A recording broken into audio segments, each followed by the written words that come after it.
प्राची अपनी कमर में दवाई लगा रही थी कि तभी उसकी सास दमयंती जी दनदनाते हुए उसके कमरे में घुस गई और गुस्से में कहने लगी, बहू तुम यहाँ कमरे में क्या कर रही हो? वहाँ रसोई में बर्तनों का ढेर लगा हुआ है। तो प्राची दर्द से कराते हुए बोली, मम्मी जी मेरी कमर में बहुत तेज दर्द हो रहा है, बर्तन मैं बाद में धो लूंगी। तभी दमयंती जी ने चटाक से बहू की गाल पर तमाचा जड़ते हुए कहा, तेरी कमर में दर्द है तो क्या मैं तुझे सर पर उठाकर घूमने लग जाऊं? ये तुम्हारा मायका नहीं कि मैं तुम्हारे नखरे उठाऊंगी। चुपचाप रसोई में जाकर बर्तन मांज, उसके बाद मेरे पैर दबाने के लिए मेरे कमरे में आ जाना। ये नहीं कि बूढ़ी सास की थोड़ी सेवा ही कर लूं। अरे सास की बात को इनकार करने की तेरे में हिम्मत भी कैसी हुई? प्राची उस तमाचे से सनसी रह गई थी। उसे तो लगा था कि वो सास को अपनी समस्या बताएगी तो उसकी सास उसे आराम करने के लिए कह देगी, लेकिन यहाँ पर तो छोटी सी बात के लिए उसकी सास नाराज हो गई। तभी दमयंती जी की एक सहेली घर आ गई तो वो कहने लगी, अरे दमयंती बहन, बाजार में एक नई साड़ी की दुकान खुली है और वहाँ पर बहुत बढ़िया सेल लगी है। मैं तो जा रही हूँ, चलो तुम्हें भी साड़ी खरीदनी है तो मेरे साथ चलो। अपनी सहेली की बात सुनकर दमयंती जी खुश हो गई और अपनी बहू को घूरते हुए बोली, जब तक मैं वापस आऊं तब तक सारा काम खत्म हो जाना चाहिए, समझी तुम? सो मत जाना महारानी जी। इतना कहकर वो थैला और रुपए लेकर अपनी सहेली के साथ घर से निकल गई। घर से जाते ही प्राची अपने कमरे में गई और बिस्तर पर लेट गई। उसके आंखों से आंसू बहने लगे। थोड़ी देर में जब उसकी कमर दर्द में थोड़ा आराम हो गया तो वह जल्दी से उठकर रसोई में गई और उसने फटाफट से सारे काम निपटाना शुरू कर दिए और मन ही मन सोचने लगी कि मेरी शादी से पहले यही सास इतनी मीठी मीठी बातें किया करती थी, लेकिन अब वह मेरे साथ इतना गंदा व्यवहार क्यों कर रही है? क्या मैं बहू नहीं कोई मशीन हूँ जो दर्द में भी काम करती रहूं? इसके बारे में मुझे आज रमन से बात करनी ही होगी। शाम को जब रमन घर आया तब प्राची ने उसे सारी बातें बताते हुए कहा, देखो रमन, अगर माँ जी को मुझे कुछ कहना ही था तो मुँह से कह देती। मुझ पर हाथ उठाने की क्या जरूरत थी? क्या मैं कोई खिलौना हूँ जो चुपचाप चाबी भर देने से दिन भर चलती रहूंगी? क्या मुझे इस घर में आराम करने का अधिकार भी नहीं है? तभी प्राची की बात सुनकर रमन भी उस पर ही नाराज हो गया और कहने लगा, तुम्हें ससुराल में आए हुए अभी ढंग से 4 दिन भी नहीं हुए हैं और तुम मुझे मेरी माँ के खिलाफ भड़काने की कोशिश कर रही हो। अरे मैं उन लड़कों में से नहीं हूँ जो बीवी की बातों में आकर अपनी माँ को 4 बातें सुना दे। तुम्हें इस घर में रहना है तो तुम्हें मेरी माँ को खुश रखना ही होगा, वरना मैं भी तुम्हें कोई खुशी नहीं देने वाला। इतना कहकर वह गुस्से में पैर पटकते हुए कमरे से बाहर चला गया। रमन की बात सुनकर प्राची बहुत दुखी हो गई, क्योंकि ससुराल में ना तो सास उसकी थी और ना ही उसका पति। उसकी आंखों से झरझर आंसू बहने लगे। दूसरे दिन प्राची खाना बना रही थी कि तभी दमयंती जी ने कहा, बहू खाना बनाने के बाद मेरे लिए नींबू पानी बनाकर ले आना। ये कहकर दमयंती जी अपने कमरे में चली गई और बिस्तर पर पसर कर अपनी बेटी को फोन लगाया और उससे कहने लगी कि बेटी, तुझे ज्यादा दिनों तक सास ससुर के साथ रहने की कोई जरूरत नहीं है। बस एक बार तेरी सास तेरे मीठे व्यवहार से पिघल जाए, फिर तेरे ससुर जी सारी संपत्ति तुम लोगों के नाम कर देंगे। उसके बाद सास और ससुर से छुटकारा पाने का फॉर्मूला मैं बताऊंगी तुझे। फिर देखना तो आराम से अपनी जिंदगी जिएगी। तुझ पर कोई रोक टोक नहीं होगी। तुझे सास ससुर की किचकिच से भी छुटकारा मिल जाएगा। अच्छा मम्मी, आप ये बताओ वहाँ क्या चल रहा है? भाभी तुमसे डरती है कि नहीं? अरे यहाँ पर तो मैं अपनी ज़िंदगी सेट करने में लगी हुई हूँ। मैंने बहू को पूरी तरह से कंट्रोल में कर रखा है। वो जरा सी भी गलती करती है तो उसे 2 तमाचे लगाकर सीधा कर देती हूँ। और यहाँ तो सबसे बढ़िया बात यह है कि मेरा बेटा केवल मेरी झूठी बातें सुनता है। तेरी भाभी लाख सर पटक कर रह जाती है, लेकिन तेरा भाई कभी उसकी बातों पर ध्यान ही नहीं देता है और इसका फ़ायदा मुझे होता है। मैं जब चाहूँ जैसे चाहूँ बहू को नचा सकती हूँ, क्योंकि उसका पति भी उसका साथ कहाँ देता है। इतना कहकर वह दोनों माँ बेटी खिलखिलाकर हंस पड़ी। तभी प्राची उनके सामने आकर खड़ी हो गई। वो नींबू पानी लेकर आई थी, लेकिन उसने अपनी सास की सारी बातें सुन ली थी, इसीलिए उसने गुस्से में कहा, मम्मी जी ये तो बहुत अच्छी बात है कि आपके पास इतने सारे फॉर्मूले हैं, तो फिर मम्मी जी सिर्फ ननद जी को ही नहीं मुझे भी सास से छुटकारा पाने का फॉर्मूला बताइए ना। प्राची की बात सुनकर दमयंती जी गुस्से से आग बबूला हो उठी और फोन काटकर चिल्लाते हुए कहने लगी, तेरी हिम्मत कैसी हुई मुझसे ऐसी बातें करने की? अरे मेरे ही घर में खड़ी होकर तुम मुझसे छुटकारा पाने की बात कर रही है। दमयंती जी की बात सुनते ही प्राची भी गुस्से में बोली, क्यों नहीं मम्मी जी, अगर आपकी बेटी अपने सास ससुर के घर में रहते हुए उनसे छुटकारा पाने के बारे में सोच सकती है तो फिर मैं क्यों नहीं सोच सकती हूँ? जबकि आपकी बेटी के सास ससुर तो कितने सीधे और सरल हैं। आपकी बेटी आए दिन उन्हें कुछ ना कुछ सुनाती रहती है, लेकिन यहाँ पर तो आपने मेरा जीना हराम कर रखा है। तो फिर मैं आपसे छुटकारा पाने के बारे में क्यों नहीं सोच सकती हूँ? हाँ, मेरा पति मेरा साथ नहीं देता है, लेकिन अब मैं खुद ही खुद का साथ दे सकती हूँ। इतना कहकर प्राची गुस्से में वहाँ से चली गई। अब दमयंती जी को समझ में नहीं आ रहा था कि बहू ने ऐसा क्यों कहा। आखिर वह अपना साथ कैसे देगी, क्योंकि बेटा रमन तो अपनी पत्नी की बातों में आएगा नहीं। फिर ये ऐसे क्यों बोलकर गई? खैर, मुझे क्या करना, मैं इससे डरने वाली नहीं हूँ। शाम को रमन ऑफिस से आएगा तो इसकी शिकायतें परोस दूंगी और मेरे मगरमच्छ के आंसू देखकर वो पल भर में ही पिघल जाएगा। उसके बाद वो अपनी पत्नी की अच्छे से खबर लेगा। ये सोचकर धीरे धीरे वो अपने मन को मजबूत बनाने लगी और तरह तरह की योजना बनाने लगी कि बेटे को क्या क्या कहकर बहू के खिलाफ भड़काना है। वह बेटे की नज़रों में बहू को बदतमीज, गुस्सैल और झगड़ालू साबित कर देना चाहती थी। शाम को रमन जैसे ही घर आया तो दमयंती जी ने देखा कि उसका मूड बहुत खराब था।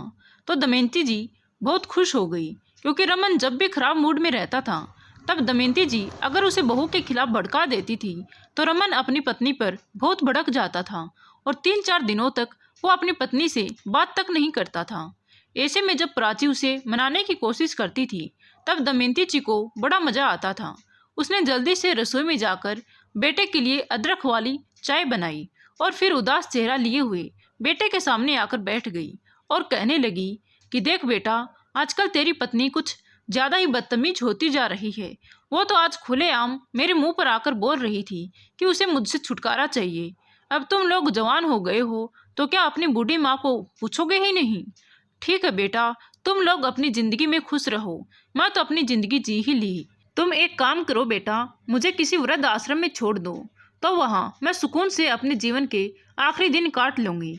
वैसे भी तुम्हारे पिताजी ने ये घर तुम्हारे नाम कर दिया था, तो मैं मजबूर विधवा औरत अब जाऊंगी भी कहाँ? बहू तो मुझे घर से निकाल देना चाहती है। इतना कहकर वह अपने नकली आंसू बहाने लगी। अपनी सास की बात सुनकर रमन ने गंभीर स्वर में कहा, ठीक है माँ, तुम्हारी बात भी सही है। तुमने भी अपनी जिंदगी जी ही ली है, तो हमें भी अब चैन से जीने दो। ये रोज रोज की किचकिच मुझसे देखी नहीं जाती है, इसीलिए मैं आपको वृद्ध आश्रम छोड़ दूंगा। आप भी सुकून से रहना और मैं भी थोड़ा आराम से रह लूँगा। इतना कहकर वो अपना बैग उठाकर तेजी से अपने कमरे में चला गया। अपने बेटे का इस तरह का व्यवहार देखकर दमयंती जी को तो समझ में ही नहीं आ रहा था कि रमन ने ये क्या कह दिया। उसने तो सोचा था कि ये सब सुनकर रमन गुस्से में भड़क जाएगा और अपनी पत्नी को 2-4 बातें सुना देगा। फिर उनकी बहू जब आंसू बहाएगी तो वो उन आंसुओं का मजा लेगी। लेकिन आज तो रमन ने पासा ही पलट कर रख दिया था। अब तो उन्हें कुछ और बोलते हुए भी शर्म सी आ रही थी। उन्होंने सोचा था कि जब वह घर छोड़कर जाने की बात करेगी तो रमन पत्नी को डांटेगा, लेकिन अब उन्हें रमन से कोई बात करने का सिरा नहीं मिल रहा था, क्योंकि उन्होंने खुद ही सामने से मुंह खोलकर वृद्ध आश्रम जाने की बात कही थी और रमन ने भी उनके इस प्रस्ताव को स्वीकार कर लिया था। यह बात उन्हें कुछ हजम सी नहीं हो रही थी। वो चुपचाप उठकर अपने कमरे में चली गई। उनका मन बहुत बेचैन हो रहा था। उनकी बहू प्राची भी आराम से रसोई में खाना बना रही थी। घर में शांति छाई हुई थी, लेकिन ये शांति उन्हें किसी आने वाले तूफान का संकेत दे रही थी। रात को डिनर के समय दमयंती जी ने सोचा कि मैं खाना खाने नहीं जाऊंगी, तब रमन जरूर मेरे पास आएगा और मेरी नाराजगी का कारण पूछेगा। हो सकता है वह ऑफिस से झुंझलाया हुआ आया था, तो इसीलिए उसने मुझे वृद्ध आश्रम भेजने की बात कह दी होगी। ये सोचकर वो देर रात तक अपने कमरे से बाहर नहीं आई, लेकिन फिर भी रमन उन्हें बुलाने के लिए नहीं आया तो दमयंती जी घबरा गई कि कहीं सचमुच उनका बेटा रमन बदल तो नहीं गया है। तभी उन्होंने कमरे से बाहर झांककर देखा तो बेटा और बहू दोनों एक साथ ही बैठकर एक ही थाली में खाना खा रहे थे। आज ये परिवर्तन कैसे हो गया, दमयंती जी को समझ में नहीं आ रहा था। वह इसी उधेड़-बुन में डूबी हुई थी कि ये सब घर में चल क्या रहा है, कि तभी उनकी बहू प्राची वहां आई और चुपचाप खाने की थाली उनके सामने रखकर वापस अपने कमरे में चली गई। अगली सुबह नाश्ते के समय दमयंती जी अपने बेटे रमन के पास आकर बैठ गई और उनसे कहने लगी, बेटा क्या बात है, तुम मुझसे बातें नहीं कर रहा है। मैंने एक बार कल तुमसे वृद्ध आश्रम जाने की बात क्या कह दी, तू तो एक बार में ही तैयार हो गया। क्या तू भी अपनी माँ से परेशान हो गया है? तुमसे तो मुझे ये उम्मीद बिल्कुल भी नहीं थी बेटा। तभी अपनी माँ की बात सुनकर रमन ने व्यंग्य से कहा कि माँ, तुम ही तो कल कह रही थी कि मुझे वृद्ध आश्रम जाना है, तो अगर मैंने तुम्हारी बात मान ली तो तुम्हें परेशानी क्यों हो गई? मैंने तुम्हारी हर इच्छा का मान रखा है, तो फिर तुम्हारी ये इच्छा भी कैसे टाल सकता हूँ? अपने बेटे की बात सुनकर दमयंती जी ने कहा, वो तो कल मैंने नाराजगी में कह दिया था, तो तू क्या सचमुच मुझे वृद्ध आश्रम में फेंक आएगा? क्या अब तेरे लिए तेरी पत्नी ही सब कुछ है? तभी रमन ने कहा, माँ, मेरे लिए मेरी पत्नी भी मेरी है और तुम भी मेरी हो, लेकिन मेरी पत्नी ने कभी भी तुम्हें जानबूझकर परेशान करने की कोशिश नहीं की, मगर तुमने हमेशा मेरी पत्नी को रुलाया है और ये बात मुझे अच्छे से समझ में आ गई है। तुम्हें क्या लगा था कि मुझे कभी भी सच्चाई पता नहीं चलेगी? अरे कल जब तुम दीदी को भड़का रही थी और अपनी वाहवाही कर रही थी, तो प्राची ने तुम्हारी वीडियो बना ली थी। उसके बाद तुम दोनों सास बहू के बीच हुई बातें भी उसने रिकॉर्ड कर ली थी। मुझे तो तुम्हारी इस सोच पर शर्म आ रही है माँ। हाँ, बाबूजी ने यह घर मेरे नाम कर दिया था, लेकिन तुम जब तक चाहो तब तक इस घर में रह सकती हो। मैं तुम्हें वृद्ध आश्रम नहीं भेजूंगा, क्योंकि मैं इतना नालायक बेटा नहीं बन सकता। लेकिन अब मैं अपनी पत्नी के साथ इस घर में तुम्हारे साथ भी नहीं रह सकता हूँ, क्योंकि तुमने प्राची को बहुत दुख पहुँचाया है। इसीलिए मैं जल्दी ही एक किराए का मकान देखकर वहाँ पर शिफ्ट हो जाऊँगा। ये घर आपका था, आपका है और हमेशा आपका ही रहेगा। अब आप भी आराम से रहना इस घर में। ये कहकर रमन वहाँ से उठकर चला गया। अपने बेटे की बात सुनकर दमयंती जी के होश ही उड़ गए, क्योंकि उन्होंने तो कभी सोचा भी नहीं था कि बेटे को उनकी सच्चाई पता चल जाएगी। उन्हें तो बहुत भरोसा था कि वह चाहे कितना भी गलत करे, बेटा हमेशा उनकी ही बात सुनेगा। लेकिन आज प्राची ने अपनी सूझबूझ से अपने पति के सामने सबूत पेश करके उनकी असलियत को सामने ला दिया था। प्राची कभी नहीं चाहती थी कि वह अपनी सास को इस तरह अकेला छोड़कर जाए। इसीलिए उसने रमन को समझाया कि देखो, मैं बस इतना ही चाहती थी कि इस घर में मेरे साथ कुछ गलत ना हो, और मेरे साथ गलत हुई सारी बातें जब मैं तुम्हारे सामने बताती थी तो तुम मेरी बातों पर भरोसा भी नहीं करते थे। इसीलिए मैंने तुम्हें ये वीडियो बनाकर दिखाई थी। लेकिन इसका मतलब ये बिल्कुल भी नहीं है कि मैं मम्मी जी को अकेला छोड़ देना चाहती हूँ। मैं इसी घर में मम्मी जी के साथ ही रहूँगी, उनकी देखभाल भी करूँगी, लेकिन भावनात्मक रिश्ता नहीं बना पाऊँगी। वह गलत है, लेकिन फिर भी तुम्हारी माँ है।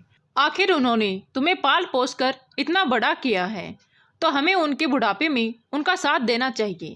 मुझे तो बस इतना ही चाहिए था कि वह मुझे ताने ना दे, और जब वह तुम्हें मेरे खिलाफ भड़काए तो तुम भी उनकी बातों पर यकीन ना करो। बस मुझे और कुछ नहीं चाहिए। मैं सारा घर संभालती ही हूँ, और बाहर कहीं रहूँगी तो भी सारा काम करना ही पड़ेगा। तो फिर एक सास को खाना बनाकर खिलाने से मुझे कोई दिक्कत नहीं है। बस मुझे इस घर में सुकून चाहिए, तुमसे ढेर सारा प्यार चाहिए, और अपनी ज़िंदगी अपनी मर्जी से जीने की आज़ादी चाहिए। तभी रमन अपनी पत्नी की समझदारी देखकर हैरान हो गया कि उसकी पत्नी कितने सरल स्वभाव की है। उधर दमयंती जी शर्म के मारे अपने बेटे से नजरें भी नहीं मिला पा रही थी। अब उन्हें अफसोस हो रहा था कि शुरुआत में अगर मैंने अपनी बहू के साथ अपने रिश्ते को कड़वा ना किया होता तो आज घर का माहौल कुछ और ही होता। अब वो बेटे और बहू के साथ रहकर भी हमेशा के लिए कटी हुई सी रह गई थी, क्योंकि रमन की नज़रों में भी अब अपनी माँ के लिए कोई सम्मान नहीं था। धन्यवाद दोस्तों। कहानी अच्छी लगी हो तो प्लीज़ वीडियो को लाइक, शेयर एंड सब्सक्राइब जरूर करें। Thank you.